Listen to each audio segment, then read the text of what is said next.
महाराष्ट्र का वातावरण खराब करने का अगर सरकार ही खुद कुछ आगे आती है तो ये बात महाराष्ट्र के लिए अच्छी बात है। जो अंधश्रद्धा को बढ़ावा देता है, इस महाराष्ट्र में अंधश्रद्धा के खिलाफ कानून होने के बावजूद अगर ऐसे लोगों को परमिशन मिलती होगी तो हम उसका विरोध करते हैं। दोस्तों, महाराष्ट्र कांग्रेस अध्यक्ष नाना पटोले ने राज्य के मुख्यमंत्री, जी हाँ, महाराष्ट्र के मुख्यमंत्री एकनाथ शिंदे को पत्र लिखा है। पत्र में लिखा है उन्होंने कि जो धीरेन्द्र कुमार शास्त्री हैं, बागेश्वर धाम के प्रमुख हैं, जो उनको अपना कार्यक्रम ना करने की इजाजत देने के लिए एक मांग की है। नमस्कार, मैं हूं आपके साथ निजर रघुना और आप देख रहे हैं द कंटा। आज इस वीडियो में बात करेंगे कि बागेश्वर धाम के जो प्रमुख हैं धीरेन्द्र कुमार शास्त्री क्या करना चाहते थे उस दिन। 18 और 19 मार्च को दरअसल मुंबई में धीरेन्द्र कृष्ण शास्त्री का कार्यक्रम है और इसी के विरोध में महाराष्ट्र कांग्रेस अध्यक्ष नाना पटोले ने सीएम को पत्र लिखा है। सीएम को पत्र लिखा है कि ऐसे जो धर्म से जुड़े चीजों को अफवाह फैलाते हैं, अंधविश्वास की ओर ले जाते हैं, उनको ये कार्यक्रम करने की इजाजत नहीं देनी चाहिए। लोग इससे भ्रमित होते हैं। वहीं उन्होंने कहा कि इस राज्य में कोई जगह नहीं है ऐसे लोगों के लिए। वहीं उन्होंने लिखा, कथावाचक जो धीरेन्द्र शास्त्री ने जगत गुरु संत तुकाराम महाराज का अपमान कर वरकरी समाज का अपमान किया है। वरकरी समाज के लाखों लोगों की भावनाओं को उन्होंने आहत किया है। उनको कैसे परमिशन दी जाए। वहीं संत तुकाराम का अपमान करने वाले के कार्यक्रम को इजाजत देने का मतलब है अंधविश्वास को बढ़ावा देना होगा। इसलिए बागेश्वर वही कथावाचक धीरेन्द्र शास्त्री के किसी भी कार्यक्रम को अनुमति नहीं मिलनी चाहिए। वहीं आपको बता दें दोस्तों कि मुंबई से सटे मीरा रोड इलाके में धीरेन्द्र शास्त्री का कार्यक्रम है। हजारों की संख्या में लोग कार्यक्रम में शामिल होंगे क्योंकि लोग अंधविश्वास की ओर बढ़ रहे हैं। वहीं बता दें कि वरकरी समाज के लोग धीरेन्द्र शास्त्री के बयान से आहत हैं। दरअसल शास्त्री ने एक बार कह दिया था दोस्तों कि संत तुकाराम की पत्नी उन्हें रोज मारती है।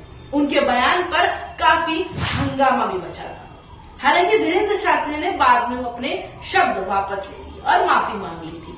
अब देखिए किस तरह से ये क्रम चलता है। पहले अनाप शनाप बोला जाता है, उसके बाद माफी मांग ली जाती है। यही चलन हमारे देश में चल रहा है। चाहे वो कोई नेता हो, चाहे वो कोई धर्म से जुड़ा कोई बागेश्वर धाम जैसा कोई गुरु हो जो अपने आप को गुरु समझते हैं, धर्म गुरु समझते हैं, वो यही चलन चल रहा है दोस्तों। पहले गलत बोला जाता है, भड़काया जाता है, हंगामा होता है, दंगे होते हैं, उसके बाद अब धीरेन्द्र शास्त्री ने तो माफी मांग ली दोस्तों, लेकिन भारतीय जनता पार्टी ने बागेश्वर धाम का स्वागत किया है और कांग्रेस को हिंदू विरोधी बताया है।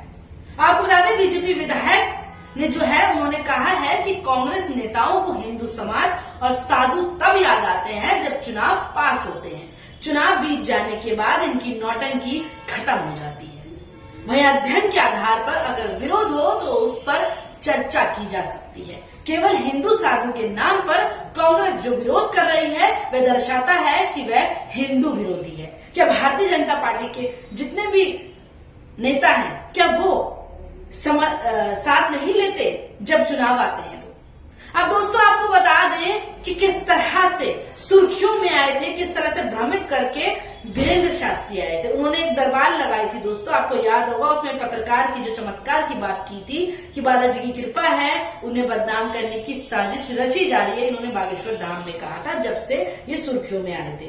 बागेश्वर धाम के पीठाधीश यही धीरेन्द्र शास्त्री का दिव्य दरबार दोस्तों अब 2 दिन के लिए मुंबई में सजने जा रहा है। 18 और 19 मार्च को मुंबई के मीरा रोड पर धीरेन्द्र शास्त्री का कार्यक्रम होना है। इसी को लेकर कांग्रेस के जो ये नेता हैं इन्होंने बोला कि आपको इसके लिए अनुमति नहीं देनी चाहिए। आज फिर से मुंबई के लोग, महाराष्ट्र में जितने भी लोग वहां पर मौजूद हैं वो लोग भ्रमित होंगे, अंधविश्वास की ओर बढ़ेंगे। आप प्लीज इनको इजाजत ना दे, ये गुहार कांग्रेस ने लगाई।